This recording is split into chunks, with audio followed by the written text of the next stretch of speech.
Good day mga ateng! Ako nga pala si Riza ng housemates.ph. So may sasagutin tayong comment. So Bisaya na sa dato ni kay Bisaya maniyahang comment.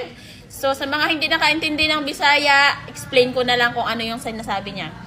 Ang sabi ni ate, daghan mi kauban namo aburado kaayo gusto na maglagaw gikasab-an mi. So si ate dito daw nag-apply sa agency at pinagalitan sila. Okay, kasi gusto nilang gumala.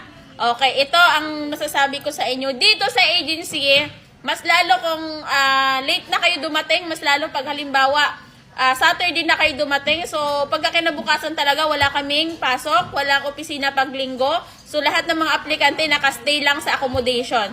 So, alam nyo ba kung bakit namin kayo pinagbabawalan na bawal na kayong umuwi or bawal na kayo makipagkita sa mga asawa o jowa ninyo? Kasi